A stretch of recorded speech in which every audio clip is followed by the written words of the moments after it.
O próximo item, eu vou começar a falar de pressão. Isso tem mais a ver com fenômenos de transporte. Então a minha explicação aqui vai ser bem sucinta, bem rápida, uh, uh, destacando mais o que eu preciso para a termodinâmica. Tá? Detalhes lá, a gente trabalha com pressão, velocidades em fenômenos de transporte. Pressão. Então, seguindo o formalismo do livro lá, né? Então assumindo novamente a hipótese do contínuo, eu posso definir a pressão como sendo o limite quando uma área ou um volume tende a um volume elementar. No caso tem que ser uma área, né? Desculpa, né? A pressão é definida em função da área, né? Então o limite quando a área tende a uma área mínima lá, mas ainda contínua, da força dividido pela área. Tá? As unidades, eu já falei lá anteriormente, né? A unidade de pressão é Pascal no sistema internacional e PSI no sistema inglês. Pascal é Newton por metro quadrado, né? Que é força por área, e no sistema inglês a mesma coisa, vai ser libra-força por pé quadrado. Tá? Uma coisa que é simples, e eu não sei por que é sempre uma confusão, eu vejo que os alunos se atrapalham, é, é, a, é a medição da pressão, né? Pressão absoluta e pressão relativa ou pressão manométrica.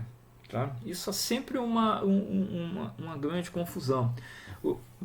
A primeira coisa que eu queria destacar aqui é que em termodinâmica a gente vai trabalhar com pressão absoluta. Tá? O livro lá, se ele não te disser que a pressão é manométrica, ele vai ser absoluta. É o contrário, né? Tem que ficar esperto, porque é o contrário de fenômenos de transporte. Em fenômenos de transporte, por definição, o livro assume que a pressão é manométrica. Então, como vocês estão fazendo as duas disciplinas ao mesmo tempo, tem que ficar um pouquinho esperto nisso aí. E qual é a diferença de uma para outra?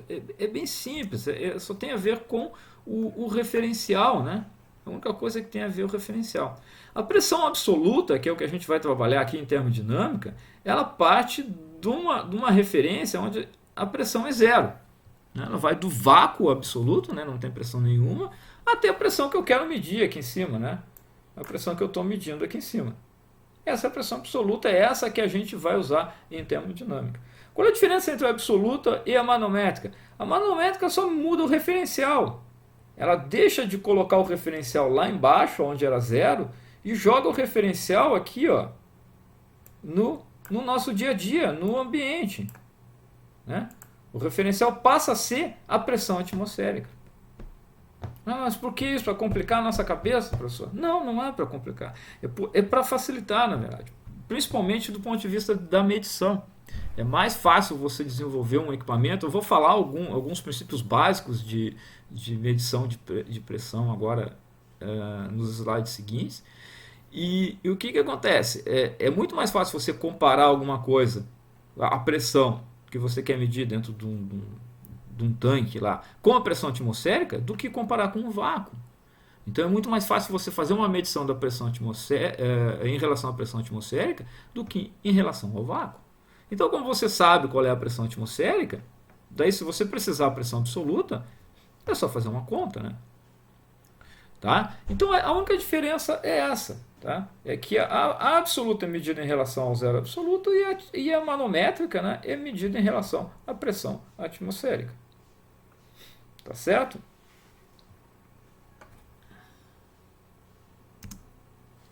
Um pouquinho, tá, sobre medição de pressão. Né? Então o barômetro ele é utilizado para medir a pressão atmosférica. Parece ver, eu me lembro, eu sou mais velho, né? Hoje em dia a gente não tem mais isso, mas isso me lembra um bebedouro de passarinho, né? Que você enchia uma cápsulazinha ali, né? De água e virava dentro de um meio aqui. E eu, quando era criança, ficava fascinado que a água não ia embora, né? Por que ela não vai embora? Por quê? Porque tem uma pressão aqui, né? Tá? Tem uma pressão atmosférica aqui contrapondo aqui, ó, essa coluna de líquido aqui, esse peso do fluido aqui, né? Então o que acontece? Não tem como essa água ir embora aqui, porque essa pressão atmosférica era maior do que o peso dessa coluna de água. Tá? Bom, mas isso é o que você pode usar para medir a pressão atmosférica. Se esse recipiente aqui for grande o suficiente, for autossuficiente, né, você vai então poder realmente medir essa altura aqui, que vai contrabalancear a pressão atmosférica.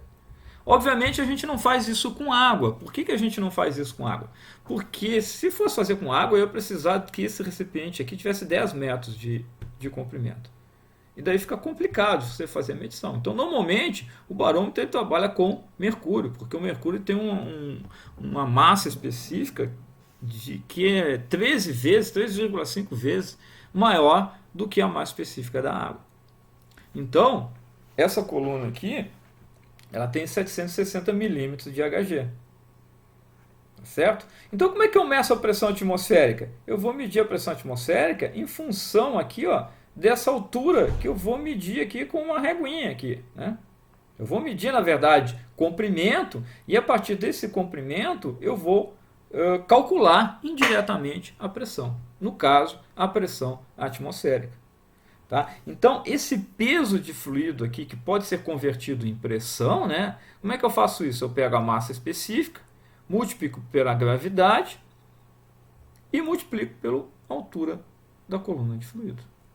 Isso aqui vai me dar unidades de pressão. Isso aqui é uma forma de você medir pressão, é uma forma de pressão. Que você usa o peso do fluido para medir a pressão.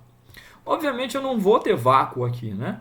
Quando eu baixar muito a pressão, são cenas dos próximos capítulos, eu vou converter um pouco desse líquido em vapor. Tá? Só que essa pressão é pequenininha. Normalmente, tá, a gente pode desconsiderar essa pressão aqui. Normalmente a gente pode desconsiderar. Porque essa pressão de vapor é muito pequena. Então eu posso medir a pressão atmosférica simplesmente como a massa do fluido manométrico, massa específica do fluido manométrico, vezes a gravidade, vezes a altura de líquido, da coluna de líquido ali. E isso me propicia também eu desenvolver um equipamento bem simples para medir a pressão. É claro, eu vou medir, na verdade o que eu estou medindo aqui é a diferença entre a pressão dentro do tanque e a pressão atmosférica. Por isso que eu falei lá que a utilização da pressão manométrica, que é o que a gente está fazendo aqui, ela facilita no sentido de que eu uso como referencial a pressão atmosférica. Eu não preciso, esse instrumento simples aqui, para medir diretamente a pressão absoluta, eu teria que colocar vácuo aqui, né? Então, na verdade, não funcionaria. Isso aqui empurraria infinitamente, né? Não teria como. Então, como eu tenho a pressão atmosférica aqui, que é o nosso referencial, você vive a pressão atmosférica, essa diferença aqui, ó, em função desse Lzinho aqui, ó, eu consigo calcular a diferença de pressão entre o ambiente, né, que está a pressão atmosférica, e a pressão dentro do tanque. Obviamente o tanque aqui tem que estar com uma pressão maior que a pressão atmosférica, senão essa coluna de líquido vai jogar esse mercúrio ou esse fluido manométrico para dentro do tanque. Estou medindo a pressão de um tanque que está a pressão maior do que a pressão atmosférica. Como é que eu faço isso? Ó, a diferença de pressão entre o tanque e a atmosférica, a pressão manométrica, ó, a pressão dentro do tanque, nesse P dentro do tanque, vai ser simplesmente a massa específica do fluido manométrico vezes a gravidade. A gente chama isso de peso específico, né? Vezes o L. Se eu quiser trabalhar com pressão absoluta, que é o que a gente faz em termodinâmica, eu simplesmente somo a pressão atmosférica nessa continha aqui. Daí esse de baixo aqui vai ser absoluto, né? E esse aqui seria manométrico. É simples assim, tá? Só exemplificando, né? Existem vários outros métodos de medir pressão, tá? Aqui são só os exemplos. Esse é um manômetro de Bourdon, aquele reloginho que vocês veem aí, que vocês vão ver aí na indústria aí. É bem comum, é o mais comum que a gente encontra aqui. Ele usa um princípio bem simples, né? Não é tão simples de aferir ele, mas ele é bem simples. Ele simplesmente tem esse negocinho laranja aqui, é um tubo, né? No qual você faz com que o fluido que você quer medir, né? Eu colocou um gás aqui, mas não necessariamente. O fluido que você quer medir a pressão, ele entra por aqui e dependendo da pressão ele vai distorcer, né? Ele vai movimentar, né? O material vai se torcer, se contorcer aqui e vai mexer esse esse ponteiro aqui. E aí você vai medir a pressão. Né? É um equipamento extremamente simples.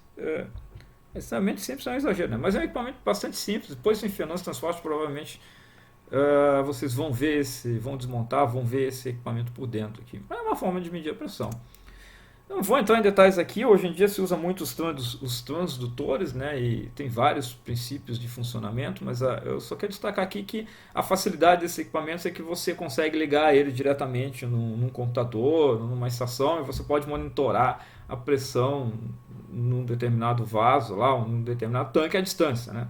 Não precisa ir lá ver o reloginho lá, ou ver o manômetro. Você está lá na sua sala de controle lá e está controlando o que está acontecendo nos equipamentos.